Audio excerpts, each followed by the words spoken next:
who do believe that, 3/4 of them say it's because the administration wants them to vote. And the Speaker of the House just told us that he thinks non-citizens are going to vote, even though this is already illegal under established law. What mechanisms can you tell the public about that exist to prevent this from happening? So what a powerful example of disinformation. There is no facts underlying these assertions. They are extremely damaging. It causes people to lose confidence in the integrity of the election system. And we need people in positions of authority to actually communicate accurate information to the voting public. It is true that there have been illegals that have voted in elections. Has it been millions of them?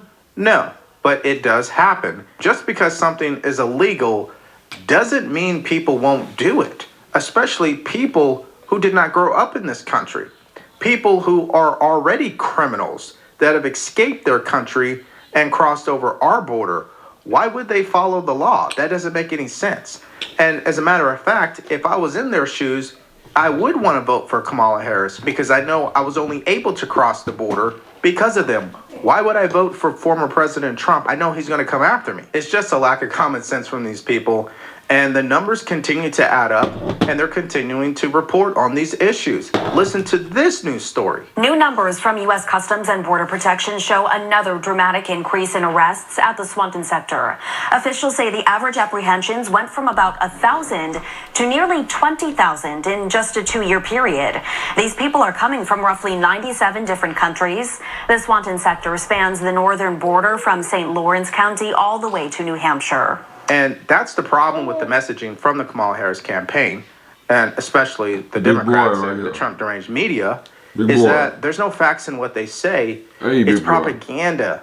And if it's not that, it's their hatred for Trump that prevents them from telling the truth and showing people what the numbers really are. And an example of that is when they call what Trump is doing racist as it pertains to his message on this exact issue. Listen to CNN. Trump today posted a picture of Hispanic men with face tattoos and said, these are going to be your apartment managers if Kamala Harris is elected.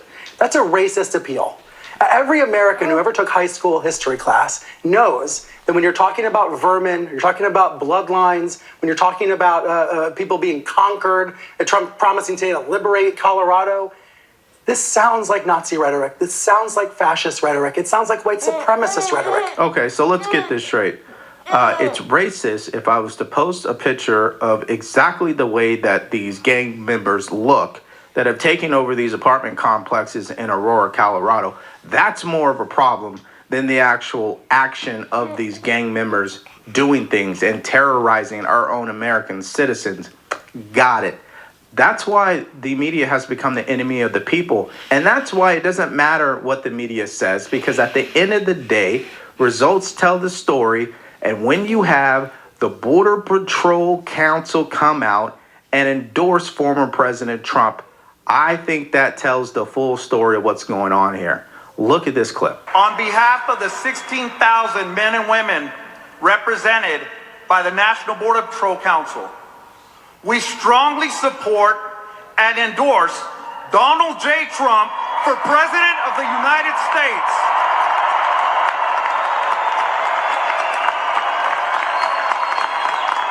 So obviously, if Kamala Harris is really strong on the border, the Border Patrol Council would have endorsed her, or they would have set it out. So on this issue, I mean, the Democrats are just getting annihilated on this. So what's the next thing they try to do? Well, they try to use the Hurricane Helene response to blame Trump for misinformation, to blame him for why lives are being lost, because they can't argue the immigration problem anymore. So they try to do it with another issue. The problem is you can't do that when you're having J.D. Vance on and thinking he's just going to let you get by with that. Here's what he said on this exact issue. Watch this. We've got Republican congressmen who are on the ground who represent that area saying that they have to call the White House to get food and water to FEMA. I don't frankly think there's anything malicious going on here, Martha, but I do think that we've had an incompetent response to this particular crisis, particularly in Western North Carolina, which, to be fair, was hit harder than a lot of us expected it. But fundamentally, if you've got 6 days after the hurricane, the 82nd Airborne is still trickling in, I do think that we had a fundamentally incompetent, overly bureaucratic response to the hurricane. So what you hear from folks on the ground is they feel left behind. And Martha, we have to remember, of course, I know this area well. This is the Appalachian region of our country where people have felt ignored by their government for 30 years, and it doesn't help when you have a response to the hurricane that's slow, that's halting. JD Vance is dead on. People feel like they're left behind, just like the people in Aurora, Colorado. They're hearing from the mayor and the governor that everything is fine, the police have taken care of it. Why did it happen in the first place? Well, when it comes to the Hurricane Helene response, it's the same thing. The mayor and the governor are saying, no, it's all good. But the people on the ground are saying, wait a minute, we feel left behind. And then when you have the media that sides with the mayor and the governor instead of the people, you just can't hate them enough. And it just speaks to how out of touch these people are, especially the current president, Joe Biden, who thought that it was a great idea to make this comment to these survivors. Listen to this. And I know from experience how devastating it is to lose your home. Several years ago, my home was struck by lightning. It didn't all burn down, but we were out of the home for 7 months while it was being repaired. The thing I was most concerned about was not just the home, was all those things, all those pictures I saved that my daughter had drawn when she was little, all the family photographs, all the albums, all the things that really matter. I mean, he is just pathetic. Okay, no one cares about your house being struck by lightning. What does that got to do with the Hurricane Helene response? And again, it just shows you how out of touch they are, how unprepared they are to talk about these issues so American people feel confident. And the other reason why Americans don't feel confident about anything anymore is because they won't let go of the past. They are so stuck on the 2020 election that they can't actually focus on the truth when it comes to the Hurricane Helene response. They can't focus on the border issues. They can't focus on the economy. They are stuck in the past when it comes to former President Trump. And of course, JD Vance shuts her down on this. So I'm just going to assume that if I ask you 50 times whether he lost the election, you would not acknowledge that he did. Is that correct? Martha, you asked this question. I've been asked this question 10 times in the past couple of weeks. Of course, Donald Trump and I believe there were problems in 2020. You haven't asked about inflation. No, I'm sorry. Let's stick to this. People, I know. American people want us to talk about how to make their lives better. They don't want us to. Why won't you say that? Because, Martha, I believe that in 2020, when big tech firms were censoring American citizens, that created very serious problems. And by the way, Martha, you're a journalist. You represent the American media. Look at the polling on this. A lot of Americans feel like they were silenced in the run-up to the 2020 election. That is such a bigger issue. That fundamental problem than me and Donald Trump talking about it. And unfortunately, but Martha, I don't understand why you won't just say that you believe it. Won't just say what? That I think the 2020 election had some problems? I've said that repeatedly. Did Donald Trump lose? That's the question, and you know that's the question.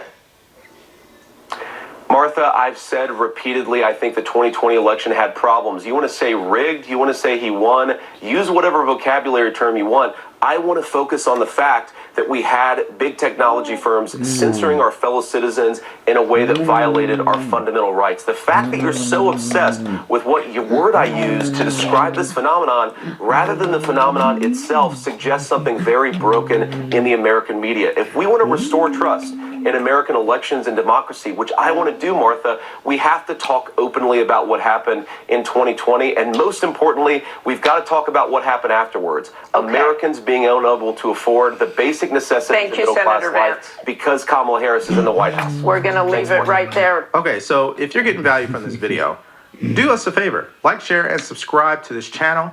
If you want to support us further, you could go to the link in the description below. Grab yourself some merch or buy us a cup of coffee. Now, we've talked about immigration.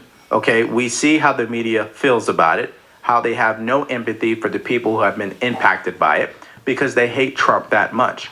We also have seen the media label criticism as it pertains to Hurricane Helene as misinformation or disinformation, right? They don't want to report the facts on that either. We see now that the media is still stuck in the 2020 election. They have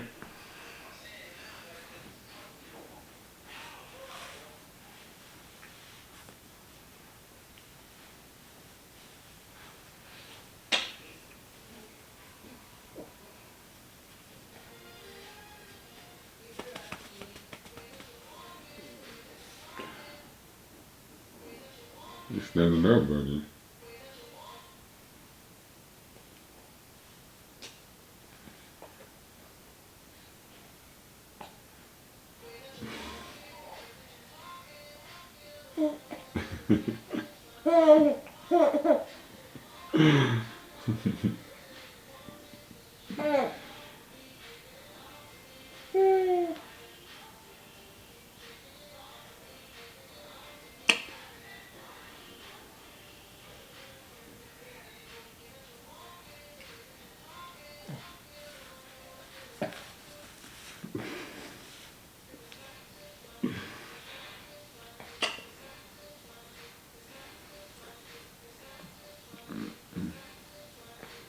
What's going on, son?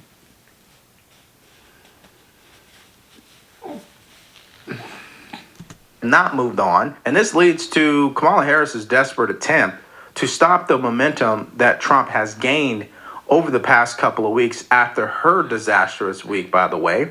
And now what we see is her coming out and giving us word salad after word salad and new accents here and new accents there.